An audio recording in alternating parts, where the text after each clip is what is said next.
जय हिंद।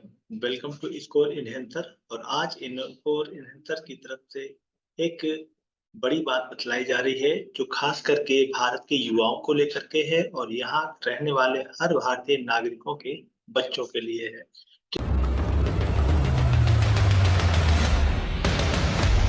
ये score enhancer की तरफ से एक अपील है कि जितने भी भारत के लोग रहने वाले हैं या भारतीय परंपरा में रचे और बसे हैं, वो अपने बच्चों को पढ़ाई के साथ साथ कुछ बिजनेस, व्यापार और अपने परिवेश में उत्पन्न होने वाले हर एक बारीकियों की जानकारी दें, जिससे लर्न विद अर्न की फिलॉसफी या फिर जिसे हम कह सकते हैं सिद्धांत, वो चरितार्थ हो।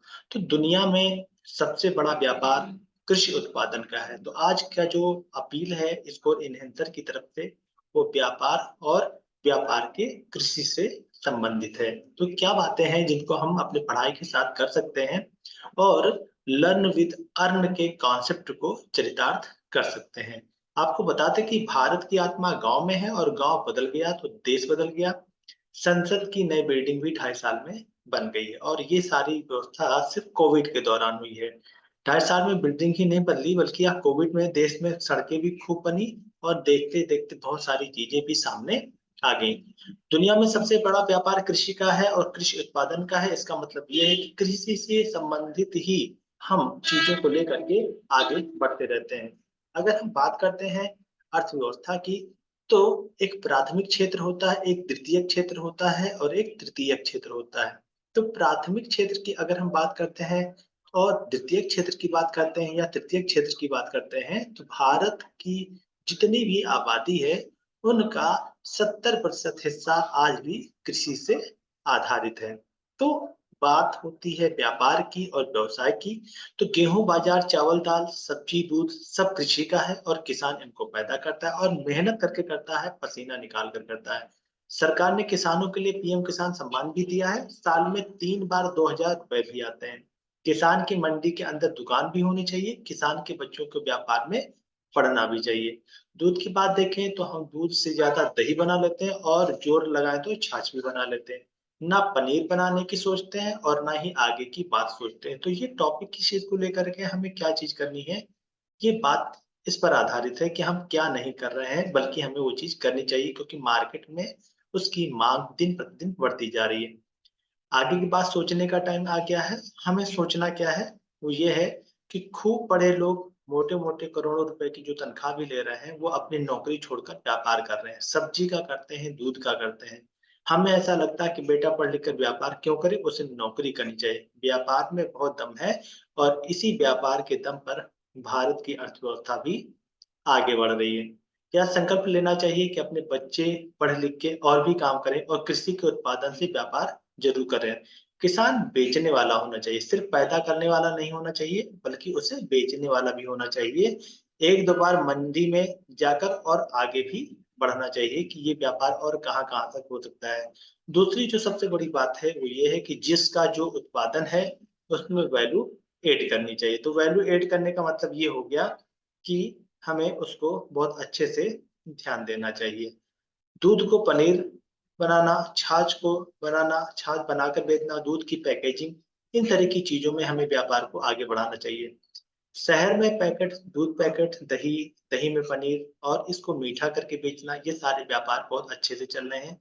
कई चीज़ डाल दी, हम नहीं करते हैं क्योंकि यह करना आसान है लेकिन फिर भी हम नहीं करते। सरकार की बहुत सारी ऐसी नीतियाँ हैं, 10 किसान एक साथ मिल जाएँ तो पैकेजिंग की भी दिक्कत दूर हो जाती है। अपने बच्चों को इन बातों में लगाना चाहिए। कारण ये है कि कृषि तृतीयक क्षेत्र का विषय है और इससे 70% हमारे देश की आबादी आज भी कृषि आधारित व्यापार करती है और इसमें लोगों को आना चाहिए क्योंकि मार्केट में विदेशी कंपनियाँ हमारे ही कृषि के उत्पादन को बेच रही हैं और हमें ही दुगने दाम में दे रही हैं। उनको कच्चा माल भारत से ही मिलता है क्योंकि भारत के लोग कृषि में रुचि नहीं दिखाते और भारत की कच्चे माल को वो अपने यहाँ से एक तरह से पैकेजिंग करते हैं और भारत की ही अर्थव्यवस्था को कमजोर करते हैं। तो हमें अपने देश के माल को बाहर सप्लाई करना चाहिए और उसके लिए ज़रूरी ये है कि हमें अपनी अर्थव्यवस्था पे बहुत अच्छी पकड़ होनी चाहिए। हमें कच्चा माल अपने ही देश में मिल जाता है और इस कच्चे माल को बाहर के व्यापार में लाभ में ला सकते हैं। अगर तीसरी बात करें तो सरसों भी अपना है, गेहूँ भी अपना है और बाजरा भी अपना है। अब चीज़ अपनी है तो सरसों का तेल हम नहीं निकालते, इसका तेल कोई और निकालता है। उन्हें भी निकालने पर हम क्यों नहीं करते? सबसे बड़ी बात इस चीज़ को है कि हम ये काम क्यों नहीं करते? जबकि बड़े-बड़े विदेशी लोग जो अच्छे खासे पैकेज ले रहे हैं, दूसरी दुनिया में रह रहे हैं, वो हमारे देश में अपना माल बेच रहे हैं और वो माल कच्चा हमारे ही देश से ले गए। आजकल तो बहुत अच्छी व्यवस्था है, कई नई चीज़ें बन रही हैं, गेहूँ का वहाँ काम भी हम नहीं करते हैं। यह सब चीज़ हमें पढ़ना चाहिए। पूरी दुनिया आज के दिन एक ऐसी चीज़ सोचती है कि कोई कितना भी बड़ा हो, खाता-पीता हो, बड़ा आदमी हो, वह कहता है कि मुझे दूध सही मिल जाए। अब इस दूध की बात करें, सही दूध के लिए सभी तरसते हैं, सब्ज़ी मुझे बिना पेस्टिसाइड के मिल जाए। पेस्टिसाइड का मतलब कीटनाशक। तो यह हम भी करते हैं, फिर भी हमारे लोग सब्ज़ी मार्केट से लेते हैं। तो ये एक बड़ी विडंबना है कि जो चीज़ हमारे यहाँ पे पैदा होती है, उसको हम खुद ना करके मार्केट में खरीदने जाते हैं और ये जब खरीदने जाते हैं तो विदेशी कंपनियाँ ही इनका लाभ उठाती हैं। ऐसा नहीं होना चाहिए, एक आंदोलन चलना चाहिए, सब्ज़ी बाहर से नहीं आएगी, गाँव की सब्ज़ी बाहर जाएगी। फल गाँव में ही होंगे, हर घर में 3-4 नींबू के पौधे हों तो कितना आराम हो जाए, थोड़ी-सी कोशिश करनी पड़ेगी। कहने का मतलब ये है कि पढ़े-लिखे बच्चों को आज के दिन जो करोड़ों का धंधा है, अरबों का धंधा है, उससे जुड़ना चाहिए। क्योंकि बड़े-बड़े अधिकारी, आईएएस अधिकारी, बड़े-बड़े लोग आईआईटी के, आईआईएम के नौकरी छोड़कर भी आज ये काम कर रहे हैं। अब गुड़गाँव की अगर बात की जाए तो गुड़गाँव में देख लेते हैं कि दूध का व्यापार करने के लिए 2-3 करोड़ के पैकेज छोड़कर आए हैं क्योंकि उससे उन्हें फ़ायदा मिल रहा है, तो यह बात चालू करते हैं। रीज़न ये है कि जिनको लाभ समझ में आया, उन्होंने 2-3 करोड़ के पैकेज भी छोड़ दिए और उनको जब फ़ायदा नज़र आया, तो घर में काम करने लगे और वो भी कृषि आधारित। कृषि आधारित का मतलब कि अपनों को ही कच्चा माल अपने ही जगह से मिल जाता है, हमें बाहर जाने की ज़रूरत नहीं है और हमें अपने देश में ही व्यापार करने का मौका मिल जाता है। धंधों में यह देखना पड़ता है कि कोयला कहीं मिलता है, लोहा कहीं मिलता है, अपने धंधे में तो सब आस-पास ही मिल जाता है। इकट्ठा करना पड़ता है, सब आस-पास में ही है, दूर जाने की ज़रूरत नहीं है। सरकार की जो नीतियाँ हैं, उसकी पूरी जानकारी हमें होनी चाहिए। पूरे देश में ज़्यादा टमाटर हो तो उसे सड़क पे फेंक देते हैं। अरे! टमाटर ज़्यादा हो गया तो उसका उपयोग करो, टमाटर की चटनी बनेगी। और 10 लोग मिल जाएँगे तो टमाटर सस्ता मिल रहा है तो उसका फ़ायदा उठाएँगे, यह सोचने वाली बात होती है।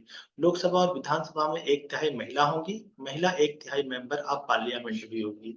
ज़्यादा अहम बात यह होगी कि जनरल सीट में भी लड़ेंगी और आरक्षित सीट में भी लड़ेंगी, यह एक बड़ा बदलाव है। तो अपील का मतलब सिर्फ़ इतने से है कि हमारे देश के युवा जो नौकरी के लिए परेशान हैं, तो पढ़ाई-लिखाई के साथ-साथ अपने आस-पास जो लोकल फॉर वोकल की आवाज़ सरकार ने उठाई है, उसका भी लाभ लिया जाए। बैंक से बहुत सारे लोन मुहैया हो रहे हैं। कम समय में, कम स्थान पर ज़्यादा व्यापार हो सकता है, इसका लाभ उठाया जाए और इसी लाभ को आगे देखा जाए तो यह पहली बार है कि 30 साल में ये सारे बदलाव जल्द ही नज़र आ रहे हैं। गाँव में दुकानदार सबसे ज़्यादा होशियार होता है क्योंकि वो अपने बच्चों को जब स्कूल से उसके बच्चे घर आते हैं तो कहता है कि दुकान पर बैठ जाओ। तो इस तरह की उसे डिग्री की कोई ज़रूरत नहीं होती, धीरे-धीरे वो व्यापार करना सीख जाता है। अब ये बात अलग की है कि अगर उसके दिमाग में ये बात आ जाती है कि दूध का मतलब आइसक्रीम, तो दूध का मतलब पनीर, अगर ये बात समझ में आ जाएगी, तो वो 4 कदम आगे हो जाएगा। मतलब ये कि अपने ही देश में, अपने ही स्थान पर रह के एक वो बहुत बड़ा बिज़नेसमैन बन सकता है। यह बदलाव आ रहा है, यह बदलाव सिर्फ़ देश में नहीं बल्कि पूरी दुनिया में आ रहा है और हिंदुस्तान भी बदल रहा है। कई बार देखा गया है कि सड़कों का हाल, कनेक्टिविटी का हाल, मोबाइल ये सारी चीज़ें बहुत सारा बदलाव लेकर आई हैं। मोबाइल 90% पहले बाहर बनता था, अब यहीं बनने लगा है, ये भी एक बदलाव है, जो हम देखते हैं। रेलगाड़ी कितनी बदल गई, ये भी एक बदलाव है, जो कुछ वर्षों में ही आया है। अपने बच्चों पर थोड़ा-सा ध्यान दें और गाँव में थोड़ा-सा भाईचारा बढ़ाएँ, तो ये सारी चीज़ें हमारे देश में आसान हो गई है। अपील का सिर्फ़ उम्मीद ये है कि बच्चों को जो ग्रेजुएशन कर चुके हैं या जो अभी पढ़ाई कर रहे हैं, उनको इस बात के लिए भी तैयार करना चाहिए कि व्यापार एक बहुत बड़ा योगदान देता है, जिससे घर की समस्याएँ कुछ दिनों में हल हो जाती हैं। नौकरी एक सीमा तक ही इंसान करता है, बल्कि व्यापार जब तक वो जिंदा है तब तक वो कर सकता है। और कृषि उत्पादन का जो दुनिया में सबसे बड़ा व्यापार है, इस व्यापार में विदेशी कंपनियां बहुत सा लाभ कमा रही हैं। हमारे देश के कच्चे माल को अपने देश में ले जाकर हमारे देश में ही बेचती हैं और उसका एक मोटा मुनाफा कमाती हैं। तो ये एक अपील थी स्कोर एनहांसर की तरफ से। हम सभी युवा एक संकल्प लें कि अपने देश की अर्थव्यवस्था में योगदान दें और कम समय में सही समय पर अगर सही तरह से काम किया जाए तो किसी भी चीज को किया जा सकता है, उसमें कोई बड़ी बात नहीं है। तो आज की स्कोर एनहांसर की करंट अफेयर्स की टूडी श्रृंखला में यहीं तक। मिलते हैं नेक्स्ट सेगमेंट में नए तथ्य और नए विश्लेषणों के साथ। तब तक के लिए स्कोर एनहांसर की तरफ से जय हिंद, जय भारत।